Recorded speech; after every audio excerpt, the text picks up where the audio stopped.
बिस्मिल्लाहिर्रहमानिर्रहीम। अस्सलाम वालेकुम नादरीन, मैं मेज़बान असगर गुजर। तुसीं वेख रहे हो गुजर टी वी अर्फ वाला हर रोज़ बेहतरीन ते आला क्वालिटी दे जानवर लैके दोस्तें में हाज़र होई दा।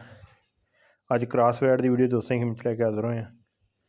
दोस्तों वैड वेखनी है, मगर है बच्चा वा क्रॉस वैड थण गां बेकीमत वा, थोड़ी लिस्सी आ, लेकिन नस्ल दोस्तों ने आप वेख लेनी कैसा क्रॉस है। गांव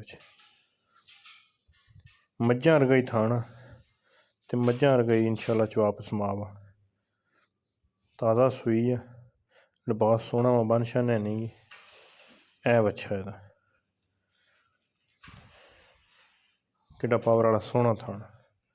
रेट का बिल्कुल मकूल जिहा ते मुनासब जिहा ही होना वा। रेट इंशाअल्लाह फाइनल जिहा ते पक्के जिहे होंदे आ।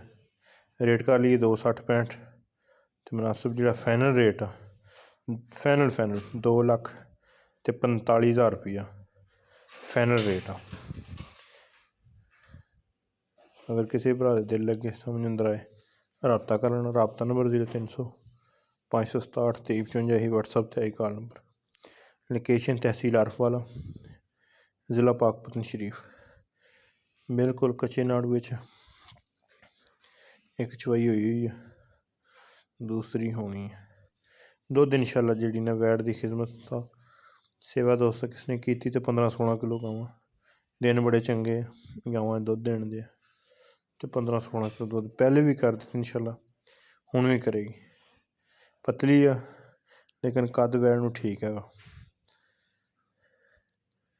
कैसा प्यारा थान, पूरा मुठ मुठदा ते दुध का कलर सफैद इंशाअल्लाह 14-15 किलो दुध करेगी।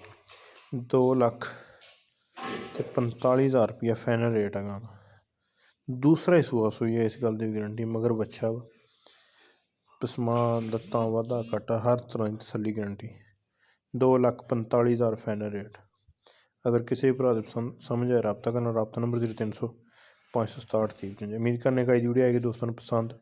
वीडियो पसंद आती यार दोस्तों ने शेयर, जिन्होंने दोस्तों ने चैनल नहीं किया सब्सक्राइब, चैनल सब्सक्राइब। अल्लाह हाफिज़।